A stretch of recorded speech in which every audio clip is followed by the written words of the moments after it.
Hello dear student, આજનો આપણો વિષય છે વિજ્ઞાન ધોરણ 7 પાઠ 15 ગોળી અરીસા સામેની રમત.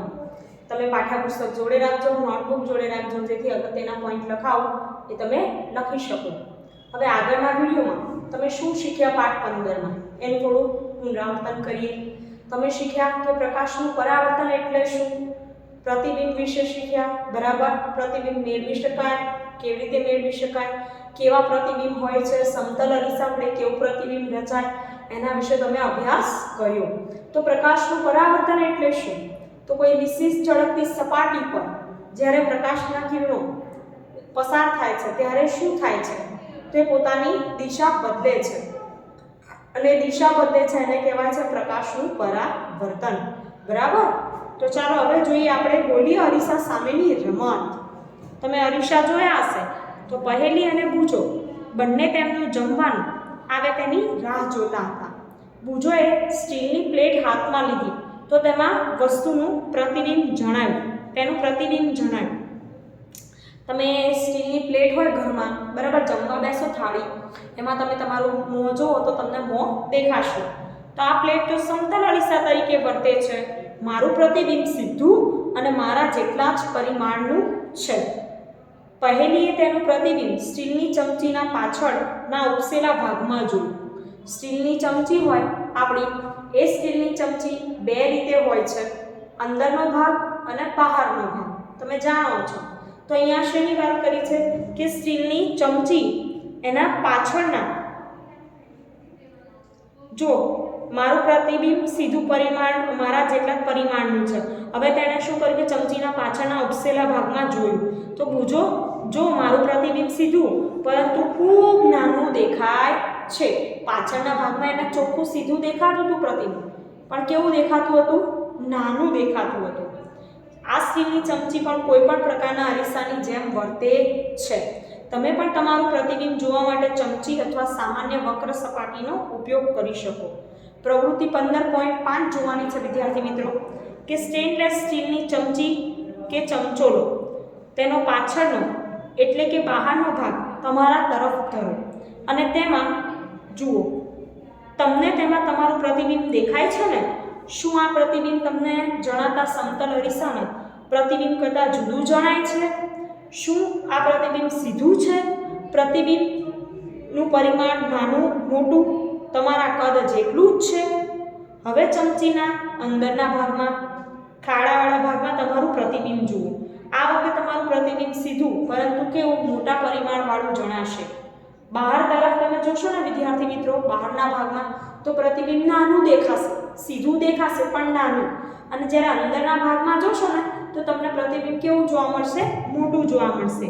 હવે તમે ચમચીને તમારા ચહેરાથી દૂર લઈ જાઓ, અંતર વધારો, અને પછી તમારું પ્રતિબિંબ તમને કેવું દેખાશે.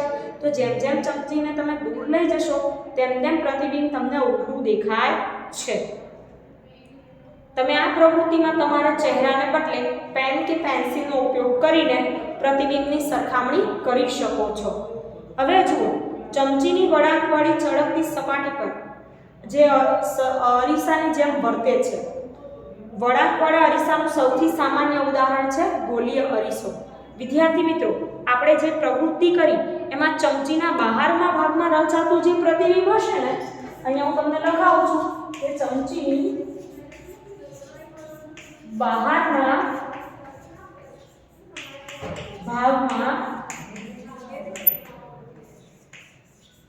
રચાતું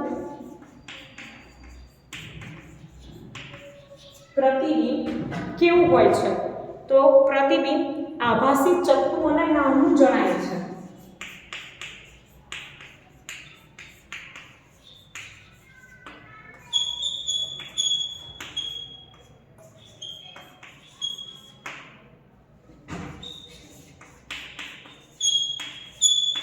આભાસી ચત્તું નાનું જણાય. હવે વાત છે ચમચીની અંદરની ભાગની.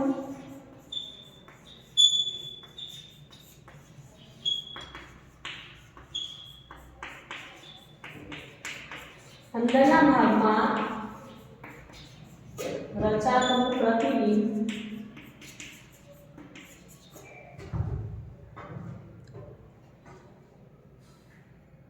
આભાસી ચત્તુ અને મોટું દેખાય છે.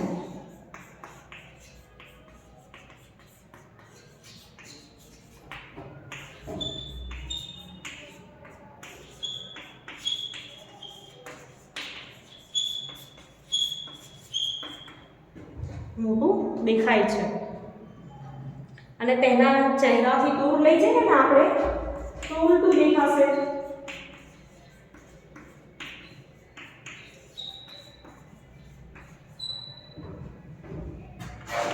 દૂર લઈ જતા ઉલટું દેખાય છે. બરાબર વિદ્યાર્થી મિત્રો, આ યાદ રાખવાનું છે તમારે. હવે વાત કરીએ ગોલીય અરીસો. તો જો ગોલીય અરીસાની અંતર્ગોળ સપાટી પરાવર્તક હોય તો તેને અંતર્ગોળ અરીસો કહે છે.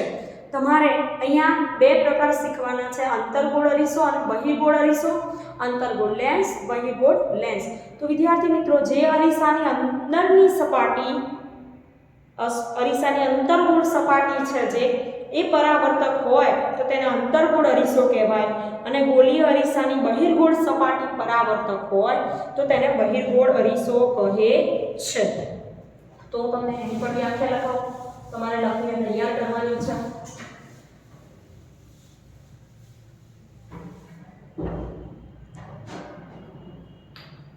અંતર્ગોળ અરીસો, બહિર્ગોળ અરીસો.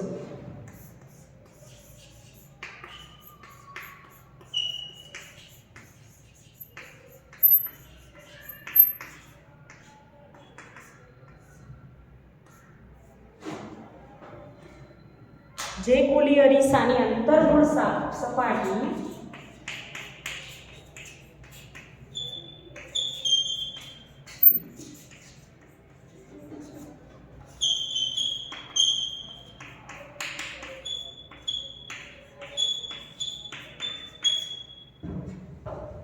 પરાવર્તક હોય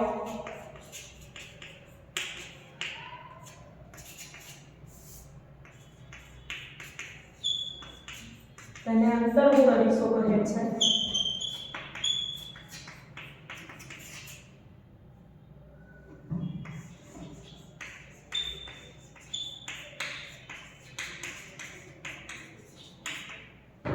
હવે બહિર્ગોળ અરીસો, તમારે વ્યાખ્યા બધી તૈયાર કરવાની છે.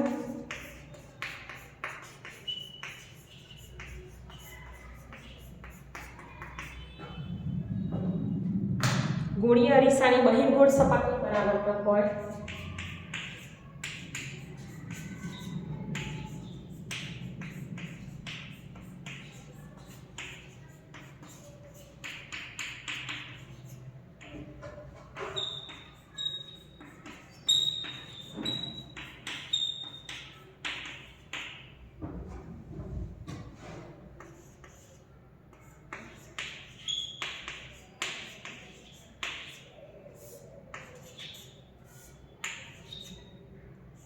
તેને બહિર્ગોળ અરીસો કહે છે.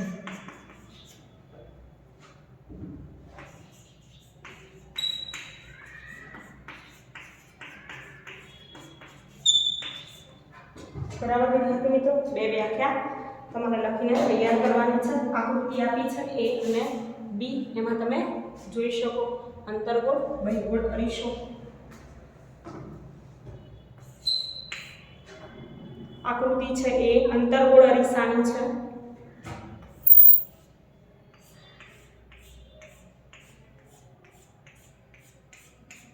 અંતર્ગોળ અરીસો અને B છે બહિર્ગોળ અરીસો. બરાબર.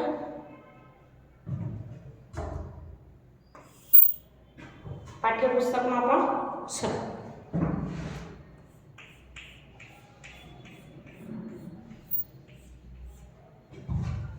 હવે જોઈએ આગળ. આ શીખ્યા આપણે અંતર્ગોળ અને બહિર્ગોળ અરીસા વિશે. હવે અરીસા કેવી રીતે બનાવવામાં આવે છે એના વિશે પણ થોડું શીખીશું. તો અંતર્ગોળ અરીસા તથા બહિર્ગોળ અરીસા શા માટે ગોલીય અરીસા છે? તો એક રબરનો બોલ લો, ટેનિસનો દડો ચાલો, તેના પર એક ભાગને આકૃતિમાં દર્શાવ્યા મુજબ ચપ્પુ કે હેક્ઝો બ્લેડ વડે સાચવીને કાપો. બરાબર. તમારે જાતે નહીં, મોટા વ્યક્તિની મદદ લેવાની. હવે આવી રીતે બે ભાગ પાડીએ ને તો તો તમને બહારની સપાટી અને અંદરની સપાટી બંને જોવા મળશે. અંદરનો ભાગ હોય અંદરની સપાટી, બહારની તરફનો ભાગ હોય બહારની સપાટી. તો ચમચીની અંદરની સપાટી છે એ અંતર્ગોળ અરીસા તરીકે વર્તતી હતી અને જ્યારે બહારની સપાટી છે બહિર્ગોળ અરીસા તરીકે વર્તે છે. આપણે જાણીએ છીએ કે સમતલ અરીસા વડે મળતું પ્રતિબિંબ એ પડદા પર મેળવી શકાતું નથી. શું આ વાત અંતર્ગોળ અરીસા વડે મળતા પ્રતિબિંબ માટે પણ સાચી છે? ચાલો એક પ્રવૃત્તિ કરીએ. અહીંયા એક પ્રવૃત્તિ કરવાની વાત કરી છે. એ પ્રવૃત્તિ આપણે જોઈએ વિદ્યાર્થી મિત્રો કે તમારે આ પ્રવૃત્તિ 15.6 સૂર્યના તડકામાં કરવાની છે. આ માટે કાળજી રાખજો. તમે સૂર્ય સામે કે તેના પ્રતિબિંબની સામે નરી આંખે જોતા નહીં. આપણે સૂર્યની સામે નરી આંખે જોઈએ તો આપણી આંખને નુકસાન થાય વિદ્યાર્થી મિત્રો. તેમ કરવાથી તમારી આંખોને નુકસાન થઈ શકે છે. જ્યારે સૂર્યનું પ્રતિબિંબ પડદા કે દિવાલ પર પડે ત્યારે જ તમે તેને નરી આંખે જોવાનો પ્રયત્ન કરજો.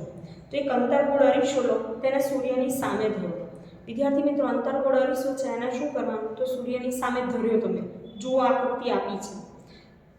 તેનું કાગળના ટુકડા પર પ્રતિબિંબ મેળવવા પ્રયત્ન કરો.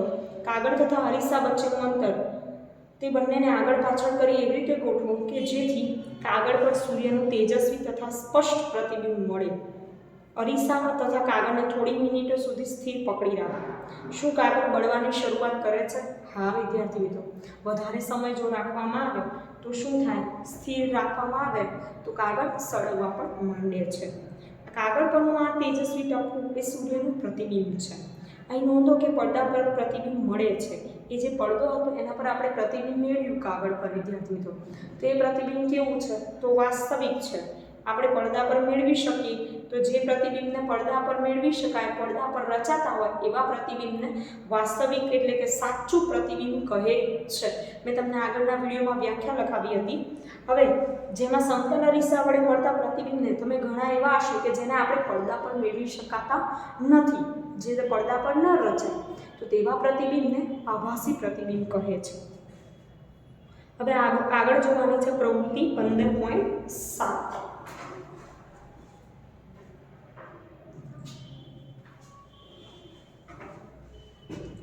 અંતર્ગોળ અરીસાને સ્ટેન્ડ પર ગોઠવો. સ્ટેન્ડના અરીસાને સ્થિર રાખતી કોઈ પણ ગોઠવણી ચાલે. તેને ટેબલ પર ગોઠવો. બરાબર, આશરે કેટલું માપ આપ્યું છે? 15 સેન્ટીમીટર ગુણ્યા 10 સેન્ટીમીટર માપના સફેદ કાર્ડબોર્ડ શીટ પર ગોઠવો. તે પડદા તરીકે વર્તશે. અરીસાથી આશરે 50 સેન્ટીમીટર દૂર ટેબલ પર સળગતી મીણબત્તી ગોઠવો. પડદા પર મીણબત્તીનું પ્રતિબિંબ મેળવવા પ્રયત્ન કરો. તેના પડદાને આગળ પાછળ ખસેડીને એવા સ્થાને લાવો કે જેથી જ્યોતનું પ્રતિબિંબ સ્પષ્ટ પડદા પર મળે. તો તમે અહીંયા જુઓ, પ્રતિબિંબ મેળવવા માટે એક પડદો લીધો છે, મીણબત્તી લીધી અને અરીસો લીધો છે વિદ્યાર્થી મિત્રો. એની ગોઠવણી પણ આકૃતિમાં આપી છે, તમે જોઈ શકો. અને પ્રતિબિંબ કેવું જોવા મળે છે એ પણ તમને ચિત્રમાં દેખાય છે. હવે જુઓ, ખાતરી કરો કે પડદો અરીસા પર પડતા પ્રતિબિંબ મીણબત્તીના પ્રકાશમાં અંતરાયરૂપ તો નથી બનતો ને. આ પ્રતિબિંબ સાચું એટલે કે વાસ્તવિક છે કે આભાસી? શું તે મીણબત્તીના જ્યોતના પરિમાણ જેટલું જ છે? હવે મીણબત્તીને અરીસા તરફ ખસેડતા જુદા સ્થાને ગોઠવીને પડદા પર પ્રતિબિંબ મેળવવા પ્રયત્ન કરો. આ કોષ્ટક 15.1માં તમારા અવલોકનોની નોંધ કરો. જ્યારે મીણબત્તીની અરીસાની તદ્દન નજીક હોય ત્યારે પડદા પર પ્રતિબિંબ મેળવવું શક્ય છે ખરું? તો વિદ્યાર્થી મિત્રો, આપણે શું કરીએ કે દૂર ખસેડીશું, નજીક લાવીશું, એમ આપણને જોવા મળશે કે કયા અંતરે કેવું પ્રતિબિંબ મળે છે. તો આપણને જણાય કે અરીસા વડે મળતું પ્રતિબિંબ એ વસ્તુના પરિમાણ કરતાં નાનું કે મોટું હોઈ શકે. વળી પ્રતિબિંબ વાસ્તવિક અથવા આભાસી પણ હોઈ શકે. એ તો તમે જાણો છો કે આપણે આગળ પાછળ ખસેડીશું તો શું થશે? તો પ્રતિબિંબ છે એ નાનું મોટું થઈ શકશે અને આભાસી ચત્તુ પણ થઈ શકે. હવે જુઓ, આભાસી અને વાસ્તવિક થઈ શકે. અંતર્ગોળ અરીસો ઘણા હેતુ માટે વપરાય છે. એ અંતર્ગોળ અરીસો છે કેમ વપરાય છે વિદ્યાર્થી મિત્રો? તો એના વિશે પણ તમને વાત કરું થોડી. કે ડૉક્ટરને અંતર્ગોળ અરીસા વડે આંખ, કાન, નાક, ગળાની તપાસ કરતાં કદાચ તમે જોયા હશે તો એના જે સાધનો એમાં અંતર્ગોળ અરીસો વપરાતો હોય છે. દાંતના ડૉક્ટર પણ અંતર્ગોળ અરીસાનો ઉપયોગ દાંતનું વિસ્તૃત પ્રતિબિંબ જોવા માટે કરે છે. એ ઉપરાંત ટોર્ચ તથા કાર, સ્કૂટરની જે હેડલાઇટ હોય છે એ હેડલાઇટમાં પરાવર્તક પણ અંતર્ગોળ આકાર ધરાવે છે. બરાબર, તમે આકૃતિમાં જોઈ શકો છો પાછળ. હવે અહીંયા આપણને શું વાત કરી છે કે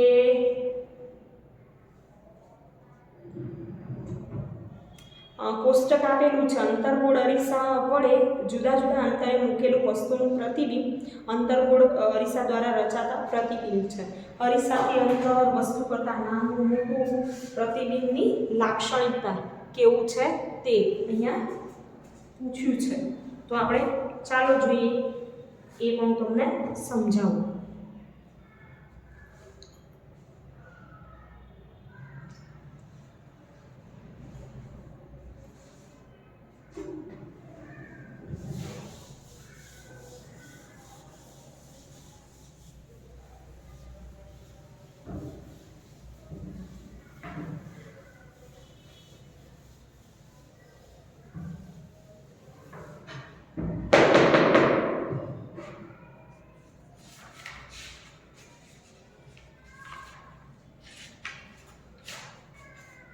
તો જુઓ, અરીસાથી વસ્તુનું અંતર છે પહેલા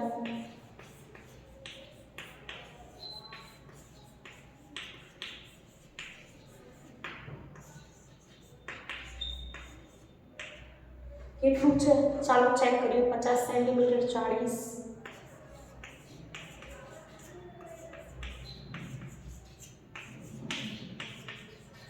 30 centimetre, 20 centimetre, 10 centimetre, right, 5 centimetre. હવે આપણે આગળ જોઈશું વસ્તુ કરતાં નાનું કે મોટું. આગળનો ઓપ્શન છે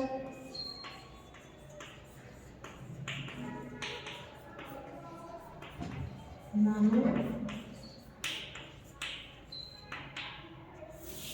મોટું. આફ્ટર ધેટ પ્રતિબિંબની લાક્ષણિકતા.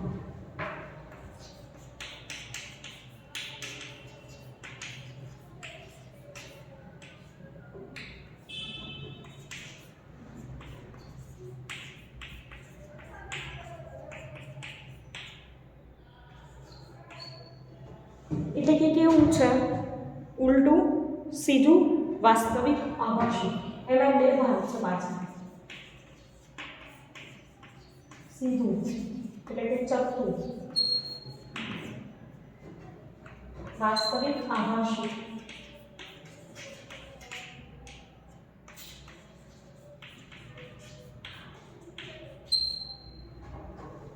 રાઈટ વિદ્યાર્થી મિત્રો, 50 સેન્ટીમીટરના અંતરે કેવું મળે છે એના વિશે વાત કરું તો 50 સેન્ટીમીટરના અંતરે કેવું મળે છે વસ્તુ કરતાં નાનું.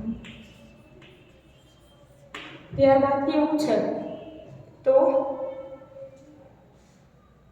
ઉલટું, વાસ્તવિક. નાનું મોટું આપણે લખ્યું, થોડું નીચું રાખી શકીએ એને દેખાય. પછી છે ઉલટું અને વાસ્તવિક. હવે 40 સેન્ટીમીટરની વાત કરીએ તો વિદ્યાર્થી મિત્રો 40 સેન્ટીમીટરે પણ નાનું, ઉલટું, વાસ્તવિક. નાનું, ઉલટું, વાસ્તવિક. ત્યારબાદ 30 સેન્ટીમીટરની વાત કરીએ તો 30 સેન્ટીમીટરે પણ વસ્તુ કરતાં નાનું, ઉલટું ને વાસ્તવિક પ્રતિબિંબ જ આપણને જોવા મળે છે. હવે વાત કરીએ 20 સેન્ટીમીટર તો 20 સેન્ટીમીટરે વસ્તુ કરતાં મોટું, ઉલટું અને વાસ્તવિક જોવા મળે છે. હવે અહીંયા બદલાશે તો વસ્તુ કરતાં કેવું થઈ ગયું પ્રતિબિંબ, મોટું થઈ ગયું અને ઉલટું અને વાસ્તવિક જોવા મળે છે. ત્યારબાદ 10 સેન્ટીમીટરની વાત કરીએ તો 10 સેન્ટીમીટરે પણ કેવું મળે છે, મોટું, પણ કેવું ઉલટું વાસ્તવિક નથી મળતું, ચપટું આભાસી પ્રતિબિંબ મળે છે.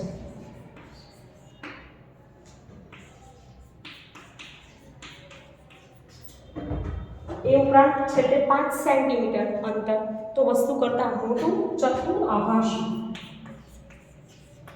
આ પ્રતિબિંબ વિશે વાત થઈ રહી છે કે કેવું જોવા મળે. અંતર્ગોળ અરીસાની વાત હતી બરાબર, એટલે ખાસ યાદ રાખજો. હવે આગળ આપણે જોઈએ 15.8 પ્રવૃત્તિ. એમાં અંતર્ગોળને બદલે કેવું લેવાનું છે તો બહિર્ગોળ. તો પ્રવૃત્તિ 15.8. હવે પ્રવૃત્તિ 15.7 અંતર્ગોળ અરીસો વાપર્યો તેના બદલે બહિર્ગોળ અરીસો લો અને બહિર્ગોળ અરીસા વડે વસ્તુના કોઈ પણ અંતર માટે તમે વાસ્તવિક પ્રતિબિંબ મેળવી શકો ખરા?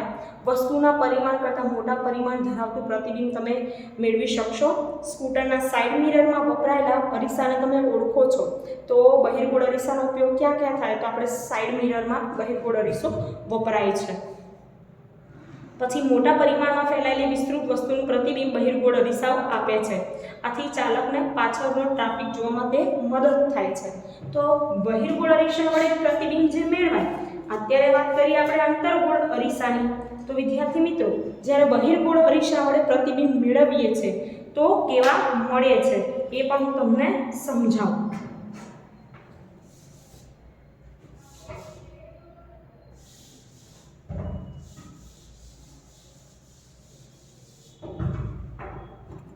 હવે વાત છે બહિર્ગોળની.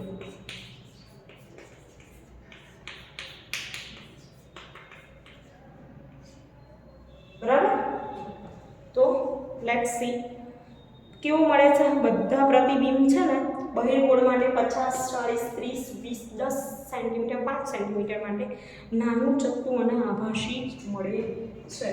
યાદ રાખજો, નાનું. બધા પ્રતિબિંબ કેવા મળે છે? નાના મળે છે, ચપટું મળે છે અને આભાસી મળે છે.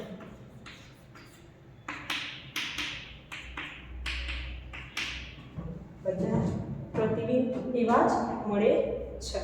બરાબર, શેના વાત કરી? બહિર્ગોળ અરીસા માટે. તો આપણે અંતર્ગોળ અરીસા અને બહિર્ગોળ અરીસા વડે પ્રતિબિંબ મેળવવા વિશે શીખ્યા. તમારે વ્યાખ્યા બહિર્ગોળ અંતર્ગોળ અરીસાની તૈયાર કરવાની છે. કેવી રીતે પ્રતિબિંબ કેટલા અંતરે હોય તો કેવું પ્રતિબિંબ મળે છે એવું પણ વિકલ્પોમાં એક વાક્યના પ્રશ્નોમાં પૂછતા હોય છે, તો તમે એ પણ તૈયાર કરજો. આ વિડીયોમાં આટલે સુધી રાખીશું. Thank you.